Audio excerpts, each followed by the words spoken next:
For 40 years, a single family lived in total isolation in the impenetrable depths of the Siberian Taiga, without electricity, without metal, and without any knowledge that the Second World War had ever happened.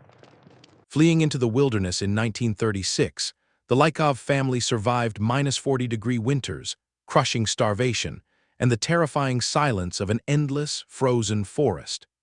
As empires rose and fell, as mankind split the atom and walked on the moon, they unknowingly became the most isolated humans on the planet. This is a true survival story, not about exploration or conquest, but about religious devotion, absolute exile, and what it takes to remain human when the rest of the world has been left entirely behind. To understand why a family would willingly walk into a frozen abyss, you have to understand the terror they were running from. In 1936, the Soviet Union was purging its citizens. Joseph Stalin's atheistic regime was brutally hunting down the Old Believers, a fundamentalist Russian Orthodox sect that had resisted the state church for centuries. For Karp Lykov and his wife Akulina, the modern world was not a marvel, it was the Antichrist. The breaking point came when a Soviet communist patrol arrived in their remote village and shot Karp's brother dead, while the two men were working side by side in the fields. Karp knew his family was next. He gathered Akulina, his 9-year-old son Savin, and his 2-year-old daughter Natalia. They packed a few handfuls of seeds, a spinning wheel, parts of a loom, and an ancient family Bible. They turned their backs on civilization and walked east, deep into the Abakan range. They didn't just go into the woods, they hiked for weeks, pushing over 150 miles into a vertical, jagged wilderness where no human being had ever survived.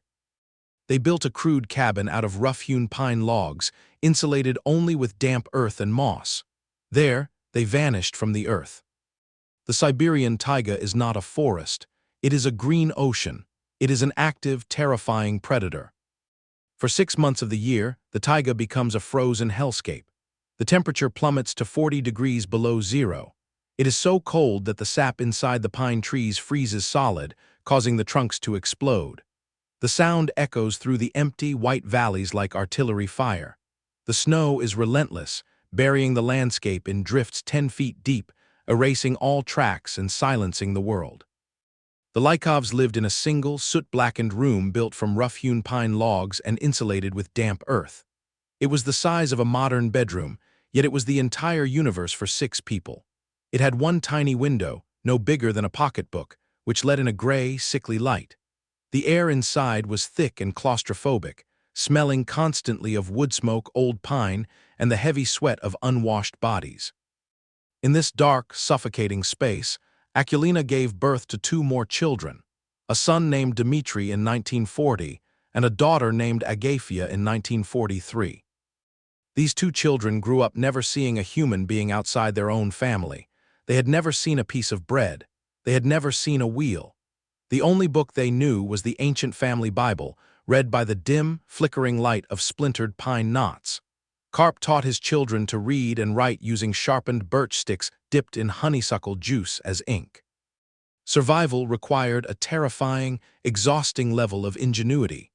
Every calorie burned had to be replaced by grueling labor.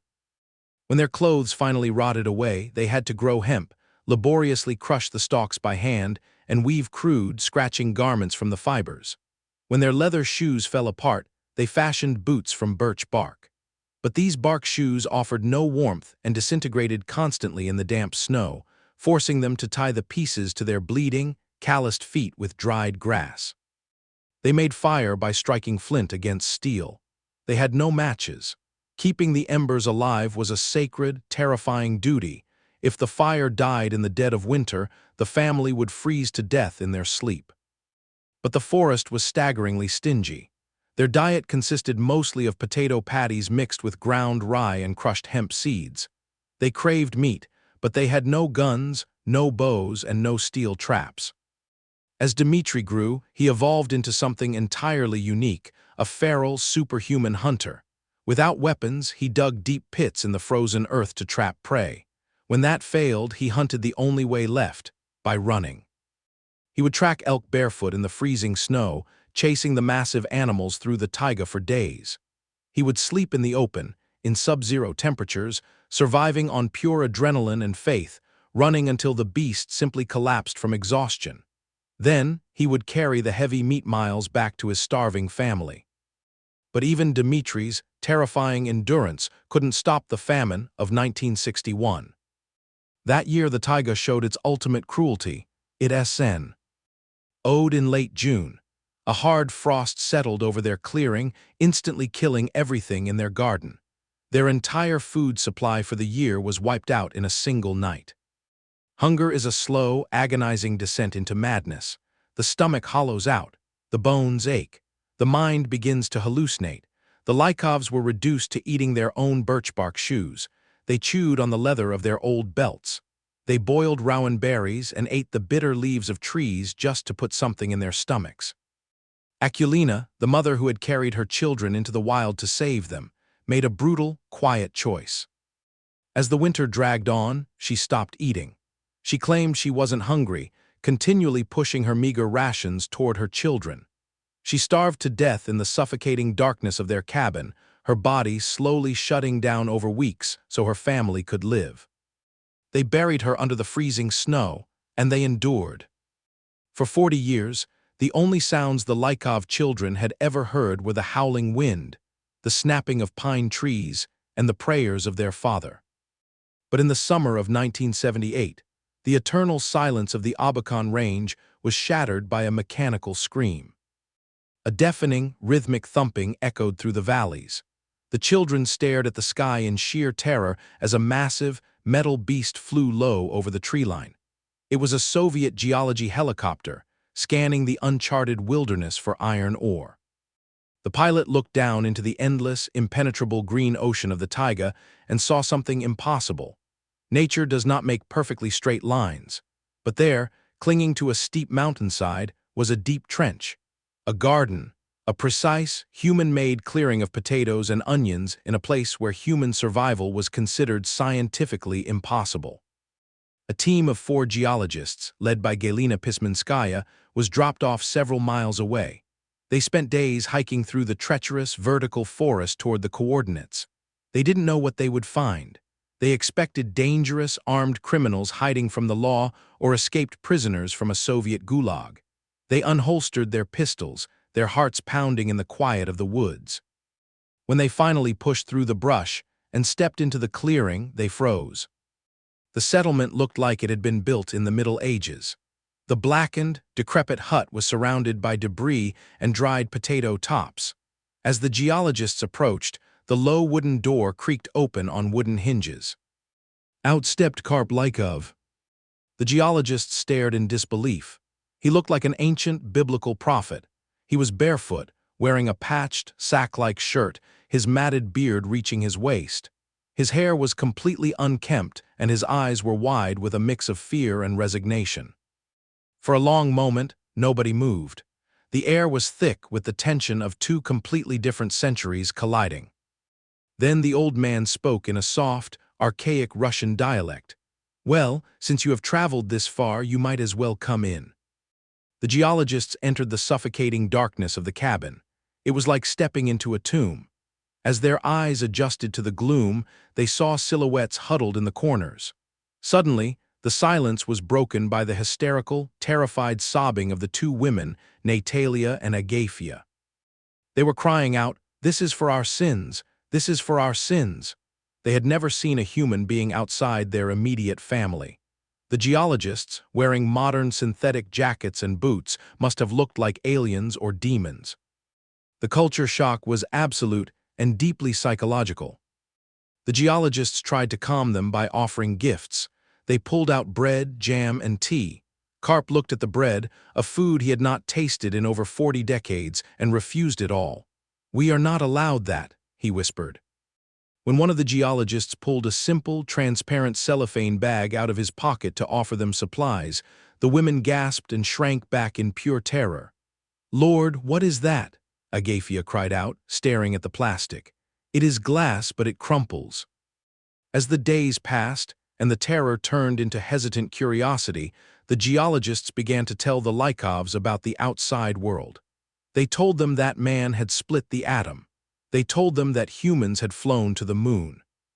Karp refused to believe it. He stated firmly that the sky was a solid dome. But the most devastating revelation was yet to come. The geologists told them about the Second World War, a global slaughter that had claimed tens of millions of lives, leveled cities, and reshaped the entire planet. Karp Lykov sat in the dirt of his blackened hut, utterly bewildered. The deadliest conflict in human history had raged across the globe, and his family had missed the entire apocalypse while planting potatoes in the snow. The modern world was utterly fascinated by the Lykovs. They were a living time capsule, a family whose minds and bodies were frozen. In the 1930s, but just like the story of Juana Maria on San Nicolas Island, contact with civilization brought a devastating, invisible tragedy. For 40 years, the Lykovs had lived in a sterile, frozen bubble. Their isolation had protected them from the purges of Stalin and the bombs of World War II, but it had also isolated their biology. Their immune systems had zero defenses against modern pathogens. A simple virus carried on the breath of a well-meaning geologist was as deadly as a bullet. In the fall of 1981, 3 years after their discovery, the family was wiped out in a matter of days. First, Savin, the eldest son, collapsed. His kidneys failed, and he died in agony on the dirt floor of the cabin. A few days later, Natalia succumbed to a simple stomach illness, her body too weak to fight off the infection. Then came Dmitri. Dmitri, the superhuman hunter of the taiga, the man who could run down an elk barefoot in the snow, contracted pneumonia from one of the visiting camps. His lungs began to fill with fluid. The coughing echoed through the tiny, soot-stained cabin, shaking his muscular frame. The geologists were frantic.